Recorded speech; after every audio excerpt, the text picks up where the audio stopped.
Good morning, Algebra 2. So we are getting very close to wrapping up our rational expressions and equations unit. And the last thing we have to do is learn how to solve rational equations. You already know a lot of this, and you're going to use a lot of the tools you've learned when operating with rational expressions to do this. But I'm going to use the presentation that we would have gone through together in class to do this. So this would have been your engagement point. This should look familiar to you because this is simply just a problem where I know most of you would cross multiply here. So in our rational, both of these are rational expressions, and this becomes a rational equation when I set them equal to each other. This is actually a proportion, right? This is a ratio, this is a ratio. And when we have the equivalency of two ratios, we have created this thing called a proportion. And so I want to find the unknown in this. So there's a couple ways I could do this. You have learned, right, to cross multiply. And what you're actually doing when you cross multiply, right, you're just eliminating these denominators. So I'm multiplying this side by 3 and this side by 12 to eliminate these denominators. And I would do so on each side. So I get 3x, put it over here, 3x equals 60, 12 times 5, right? And then to solve for x, I'm going to divide by 3. So x is 20. So 20 divided by 12 equals 5 divided by 3. Another way that we could do this or think about this is if we were to multiply both sides by our least common denominator. Okay, so remember our LCD we've been using throughout this unit. So our least common denominator, we have to first identify that. So if we look at our denominators, I've got 12 and 3. What's the smallest multiple of each of these? Well, it's going to be 12, right? Because 3 goes into 12. So my least common denominator is 12 in this case. So I'm going to just multiply both sides by 12. All right, so what's going to happen here? Those 12s are going to create a 1, go away. And then what's going to happen here? Well, 12, so I have 5 times 12 divided by 3. 5 times 12 is 60, divided by 3 is 20. So again, it's the exact same thing we were doing up here, but I want you to start thinking about what you're doing in this way, because it's going to help you immensely when we look at some more complicated problems. All right, so this next problem, the only thing we've done a little differently is now we have this rational expression with addition in the numerator here. So I'm going to solve this using my least common denominator, so LCD. So what's my least common denominator here? That's going to be 12 again, because out of 12 and 6, 6 is a factor of 12. So that's going to be the least common denominator between the two. So I'm going to multiply both fractions by 12. So in doing that, I can now simplify this 12 out. That's a 1. Okay, so I end up on this side, I just end up with x plus 3 equals. And so over here, I just have to do a little bit of work. Let me write this off to the side, actually. So what this says is 5 times 12 all over 6. Okay, and it doesn't matter the order you do this in. So if you don't know 5 times 12 off the top of your head, you could actually do 12 divided by 6 first, and then multiply that number by 5, which I think you can do. Don't always resort to using a calculator because you don't need to.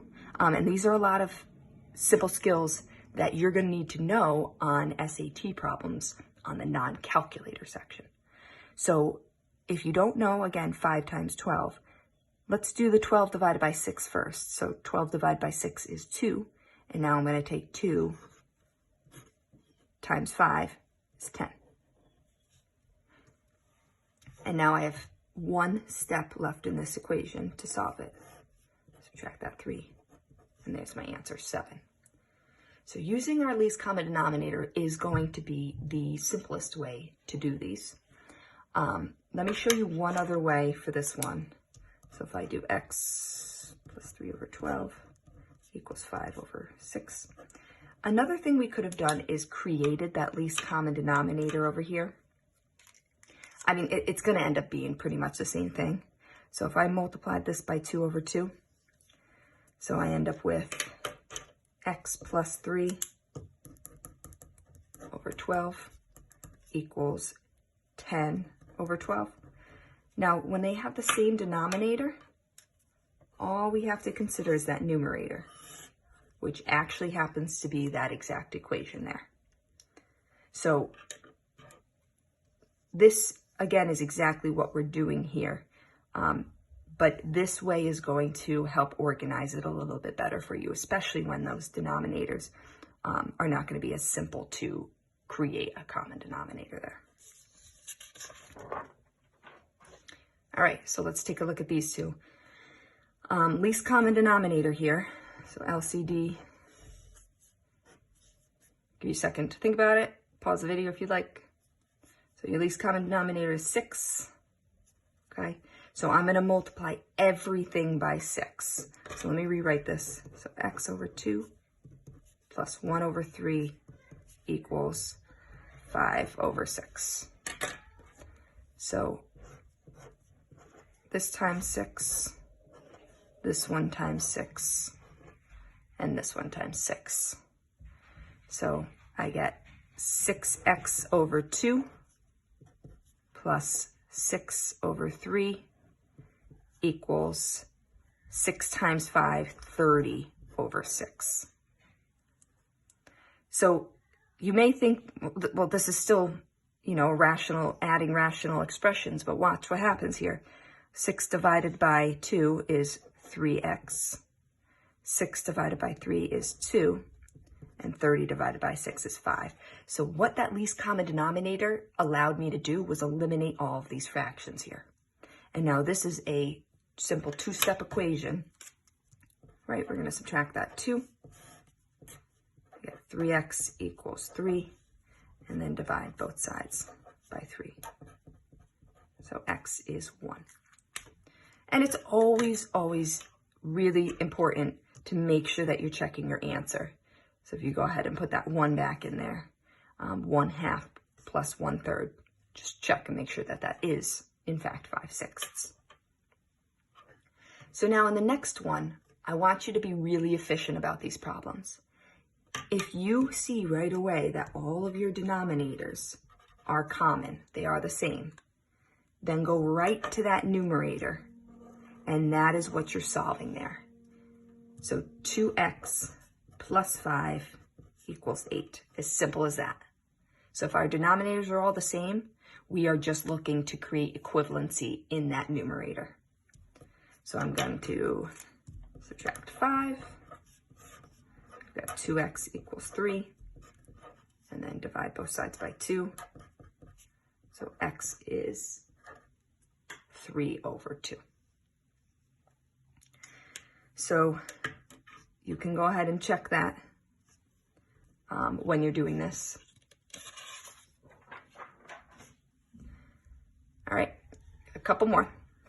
So now we're looking at rational expressions with variables in the denominator, these equations with variables in denominator. So to create my least common denominator, if you remember from adding and subtracting rational expressions, it's going to be a combination of both of these quantities.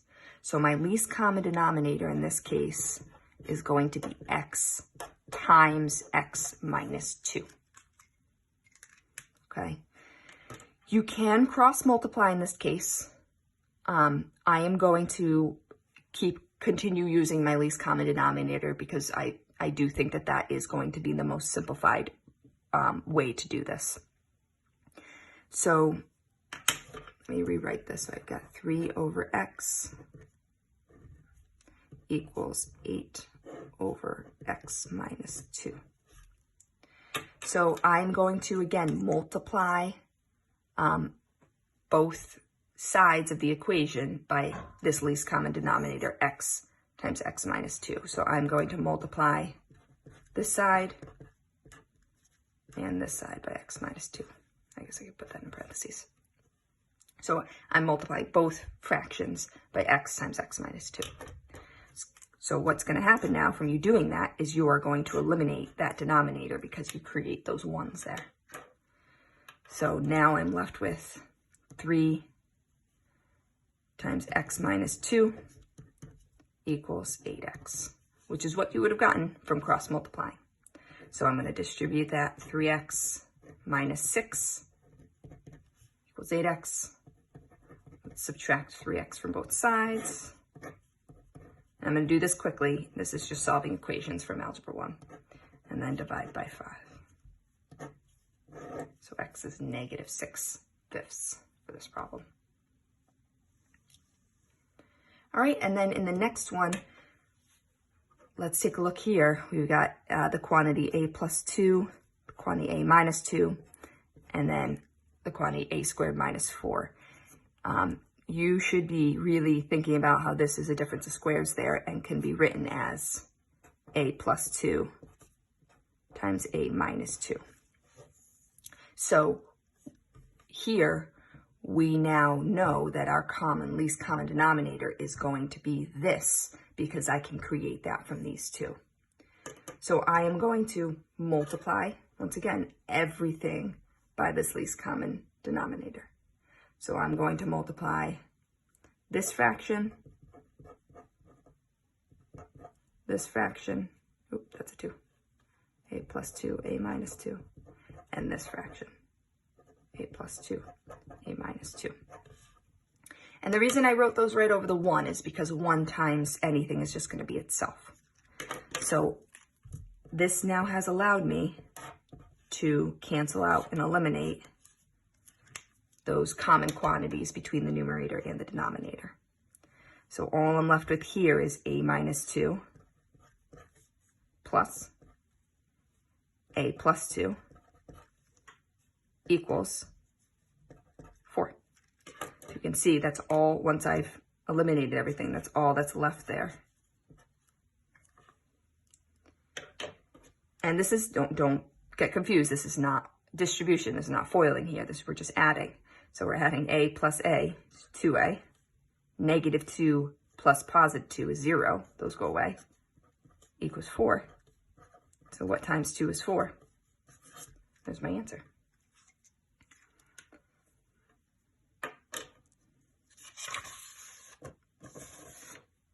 So I'm not going to do this problem. That's very similar to the last one I did. Let's do 5 and this extra one over here. I'll talk about that in a minute. But I do want to address this right here. So these things called extraneous solutions can happen when you're solving rational equations. And what they are, they're solutions that you derive that don't actually work back in the original equation. You want to be very careful because in these problems, actually if I go back here, there are some values of x that cannot be true, right? And that's going to come up in this problem we just did, right? There's actually an issue with the answer we got. Okay, we'll look at that in just a second. Let's go back to this one. So remember, when we have variables in the denominator, we cannot have our denominators be 0. So what value of x would make that denominator 0? 0. And what value of x would make this one 0? 2. So 0 and 2 cannot be values of x. That's okay. My answer was not that. Now, if we go back to the problem we just did, look what happens. My answer is 2. Let's go back to all of our denominators. What can a not be here? Negative 2 would make that 0. What can a not be here? Positive 2. Uh-oh, that's an issue, right? Because if I go back and I substitute 2 in here, I'm going to end up with 0 in my denominator, and I can't have that.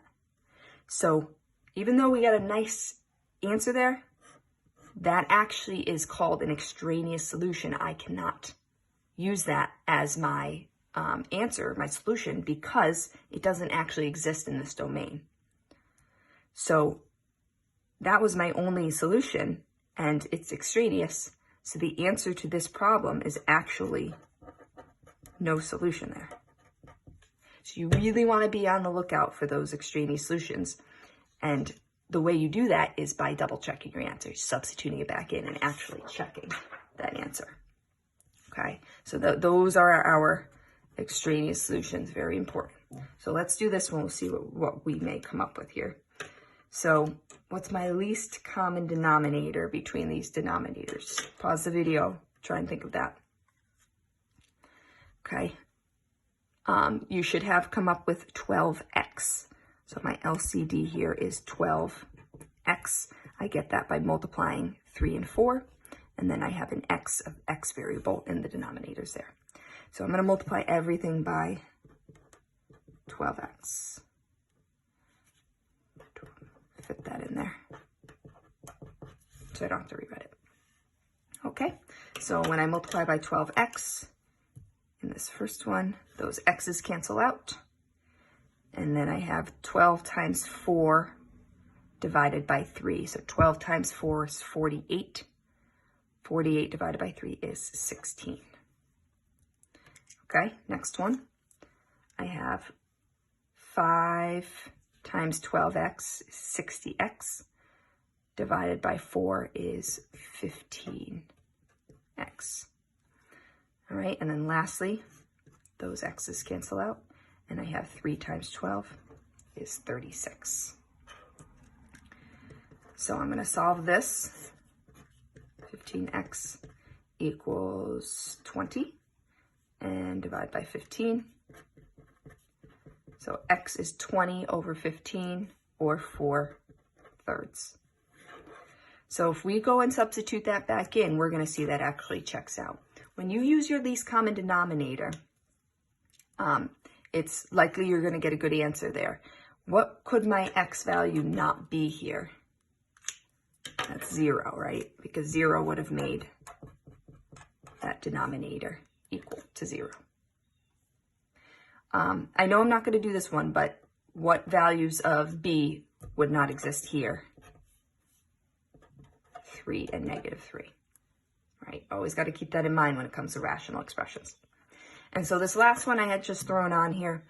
The reason I want to show you this one is because if you ever see an equation like this where you have all of your terms on one side, move that over. So my first step is going to be to add this 2x over 3 to both sides.